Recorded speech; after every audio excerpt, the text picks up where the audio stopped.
Hi, Paul. Hello. My name's Ian Sherwood. I'm a councillor in Norfolk. I work for I'm on Breckland Council. Can you tell me a little bit about yourself and what council you serve? Sure. I'm a borough councillor for Surrey Heath Borough Council. Uh, I'm quite new to it actually. I was elected in May 2011. So it's been a bit of a baptism of fire, let's say. well, you certainly seem to be doing some great things with social media. I attended a councillor camp last week Yeah, in London at the Facebook headquarters, so did and I. yourself, yeah, and yourself and Councillor David Harrington, Yeah. you do Skype ward surgeries. I wondered how long have you been doing those? I've been doing them now for about 18 months because I did it kind of unofficially to begin with. In fact, it was a constituent that gave me the idea because he wanted to speak to me. He sent me an email and we couldn't get it together to meet about the issues that he was having. And basically he says, "Oh, are you on Skype? Because we could do like a little video chat." And Yeah, it's that actually gave me the idea to do it. yeah. So it wasn't my idea at all. I just nicked the idea, to be honest with you. But Well, yeah, I've got a similar experience. I've got a resident I've been trying to meet up with, and I think once I saw the idea from yourself and David Harrington, I thought that would be a good thing to do. Do you hold your Skype board surgeries regularly every week on a set day, or do you do it more casual than that? it's much more casual than that. Actually, I've got to be honest. I don't do it a lot because most of my residents keep in touch with me via social media. I mean, I'm known in my local area by social media. I was using social media long before I ever even got elected, and there was a lot of people who was already in touch with me that way. Most people either email me or telephone me. To be honest with you, there's Yeah. only a small number of residents that choose to communicate with me. Although it is growing, I have to say. So I think Yeah. it'll start off for you very slowly and then maybe gradually build up. But what I do is I ask residents to email me to make an appointment to do it, Yeah. rather than just leave my Skype running because I'm such a busy fella. The chances Yeah. are that they're not going to get me in anyway. So what I ask them to do is email me first with some suggested dates and times, and then I try and fit them in. I have an iPad and an iPhone that have Skype on both. So they can actually get me wherever I am, Yeah. you Yeah. know, which is great. Yeah. Has there been any pitfalls, or did you find your officers were resistant to it? Have they been helpful, or do you not tell them you do it, or how's it Actually, fit in with the council's sort of social policy and social network and media? our officers at Surrey Heath Borough Council are very supportive for this type of way of engagement. It's actually the members that are the problem.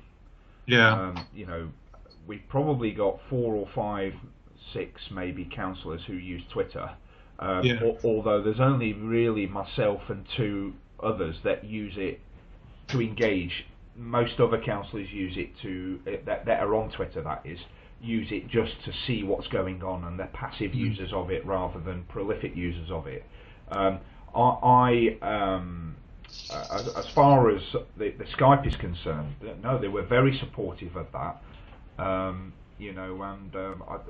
Like I say, it's just the councillors that are the Yeah. people that are resistant to it. I've found that councillors can be sceptical of social media. What do you think the problems are?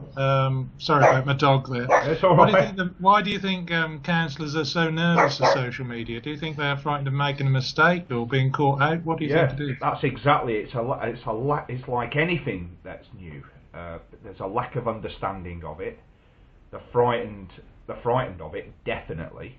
I mean, I think that. I don't know when councils started using email. Yeah.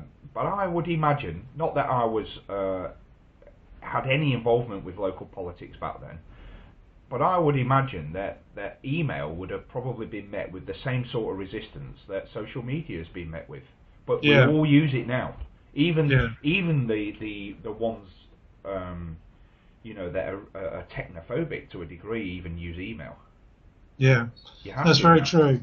I think since I've been using social media, I use Twitter quite a bit. That's my main sort of connection with the public through social media, is through Twitter. Yeah. I think I've found that people want to use it as an opportunity to discuss ideas, and I think when the council is introducing something which can be slightly controversial, that's a good opportunity to explain stuff, because there's so many what I call rumours out there about what the council's going to do, and you can help answer some of those questions before they build up. Absolutely.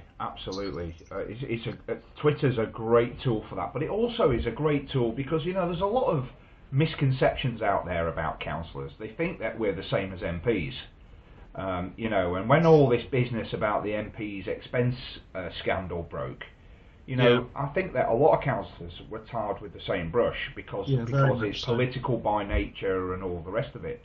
But actually, I have to say, in my experience with councillors, both at borough and county level, that most of them are doing it for the right reasons. Yeah, I would agree. Of course, like in anything that you do, in any walk of life, there are those that exploit it and maybe are not doing it for the right reasons. But the vast majority of them are doing it because they want to serve their communities and they want to, they want to make a difference. That's certainly the reason why I do it. But what social media does for me is because I tweet about pretty much everything I do in my daily life, and a lot of it is serving the community, so people can see how active I am and what I do. Now, that's not to say that the councillors that don't tweet are not being active. A lot of them are very active, but no one will know that.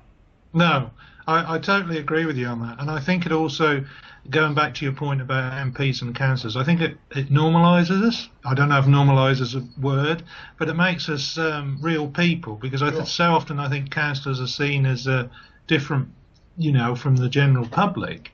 And people don't connect with us, so that can be a problem.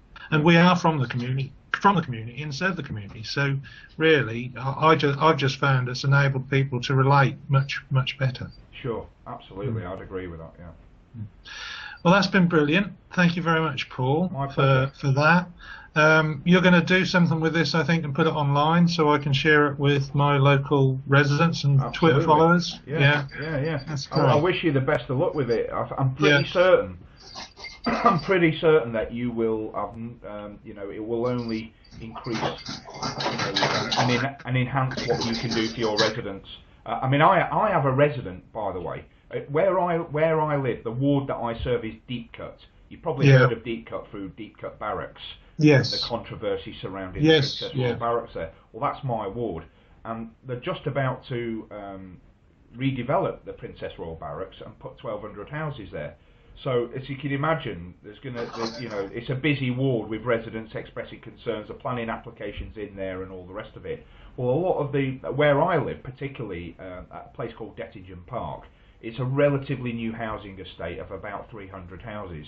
And the typical demographic of the person that lives there are A1 busy professionals and all the rest of it.